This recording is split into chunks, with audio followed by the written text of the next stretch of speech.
Here's a fun fact. The New York Jets had the worst quarterback rating in the entire NFL last year, ranking 32nd out of all 32 teams. 3 different quarterbacks had at least 4 starts for the Jets last season, including Joe Flacco, Mike White, and recent second overall pick Zach Wilson. Now, despite having literally the league's worst quarterback play and their starting running back missing over half the season, the Jets somehow found a way to squeak out 7 wins. As we entered the 2023 offseason, the consensus around the league was, well, the Jets are a quarterback away from being contenders. While that was being said, the relationship between the Packers and Aaron Rodgers had hit its ceiling, and Green Bay decided to pivot towards the future. Once Derek Carr made his decision to sign with New Orleans, it was pretty much Rodgers or bust for the Jets. And I mean, all the signs were there. The Jets hired Rodgers' former offensive coordinator in Green Bay for 3 years in Nathaniel Hackett. They spent big money on wide receiver Allen Lazard, who played 5 seasons with Rodgers. Randall Cobb, who spent a decade catching passes from Rodgers, was also brought to New York on a 1-year deal. They also signed 5 former Packers, including Billy Turner, Adrian Amos, and quarterback Tim Boyle. Once again, all the signs were there, and once Rodgers admitted on Pat McAfee's show on March 15th that his intentions were to play for the Jets,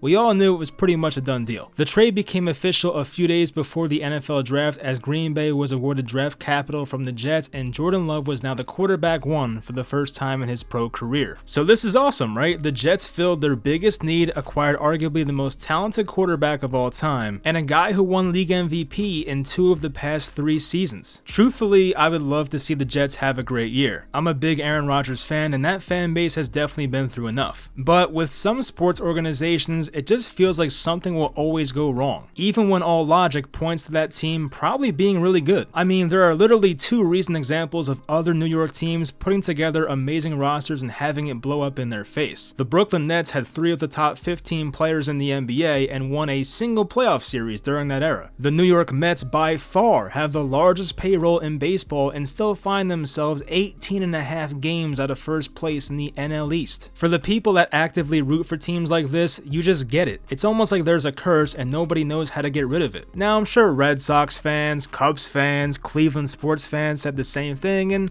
all curses are meant to be broke eventually. The Jets currently have the longest playoff drought in the NFL, as they failed to reach the postseason in 12 straight years. The last time they were in it was their painful AFC Championship loss to the Pittsburgh Steelers. The next longest playoff drought is the Denver Broncos, who missed the playoffs in 7 straight seasons, but at least in 2015, they had a Super Bowl to show for. And look, if you objectively look at the Jets as a whole, they are a really good team. They have a 9.5 win over under in a tough conference for a reason. But before we get into the positives, let's start with what could go wrong with this Jets team. And once again, if you believe in cursed franchises, then this is probably how it'll go. First off, you look at their offensive line. They're relying on 38-year-old Dwayne Brown, who yes, has had a great career, but once again, 38 years old. He'll most likely be the left tackle, and the right tackle is slated to be Mekhi Becton, who has played 15 games in 3 years. And aside from Billy Turner, whose play has dropped off in recent years, their tackle depth is not that impressive. Sure, they can put Elijah Vera Tucker out there, but I don't think the Jets want to do that. Next, we'll look at their linebackers and safeties. CJ Mosley's on the wrong side of 30, but he did play pretty well last season. Quincy Williams, brother of Quinnen Williams, had some good moments, but he's not some elite starter. I liked Jamien Sherwood coming out of Auburn, but he's more of a special teams player so far in his career. The loss of safety Chuck Clark could end up being big, and his situation perfectly sums up a cursed franchise. Clark had played over 1,200 consecutive snaps since the 2021 season and missed 1 game since 2016. Well, guess what happens right after he joins the Jets? He tears his ACL in June during practice. Seems like a cursed franchise sort of thing. But anyway, they signed Adrian Amos, who was good at one time, but now on the wrong side of 30, he's really not the same player anymore. And he was brutal in pass coverage last season. And another way this can go wrong, and it's out of their control, but the AFC East is very good. I mean, the worst team in that division is probably the Patriots, who have the best coach of all time. The Bills are a top 5 team and a legitimate Super Bowl contender. The Dolphins went to the playoffs last year and got better, and the Patriots won 8 games last year with the worst offensive coordinators imaginable. All of these teams got better, the Jets included, but somebody has to lose. Not every AFC East team is going to win 10 plus games, that's just not how it works. But now onto the positives. Once again, the glaring weakness on this team was the quarterback position. You get an aged yet very good Aaron Rodgers with a lot of familiar faces from Green Bay, and stud wide receiver Garrett Wilson heads into year 2. They also added more to that that roster than they lost during the offseason, which is tough to do when you have a quarterback on a massive contract. Aside from losing Sheldon Rankins, who was past his peak, and Elijah Moore, who did not seem happy in New York anyway, the Jets didn't really lose anybody too noteworthy this offseason. Their defense under Robert Saleh still looks great in most areas, including cornerback with DJ Reed and last year's Defensive Rookie of the Year, Sauce Gardner. Corners don't last at elite levels forever, but Gardner is still just 22 and on his rookie contract, which is perfect for this team. Their D-line has a chance to be great as well. Quinnen Williams just had his best year, got paid big money, and entering the prime of his career. Carl Lawson played in every game last season, coming off an Achilles tear in 2021, and had some bright moments with 7 sacks in his first year as a Jet. They have those young first-rounders who could break out, including Jermaine Johnson from last year and this year's first-rounder in Will McDonald. In 2021, the Jets defense ranked dead last in the NFL in points per game allowed with 29.6. Just think about your defense giving up an average of almost 30 points per game. It's crazy. But just 1 year later, in 2022, they shot all the way up to number 4 in the NFL in defensive points allowed per game. It was an astounding turnaround, but not a surprise due to the mixture of talent the Jets have and Robert Saleh's history in San Francisco and even Seattle. To pour cold water on that though, defensive rankings do tend to fluctuate a lot year to year. But it's not like the Jets defense has to go from number 4 ranked to the top 3. They can easily afford to be out of the top 10 and maybe even top 15, but with their offense presumably getting much better with Aaron Rodgers,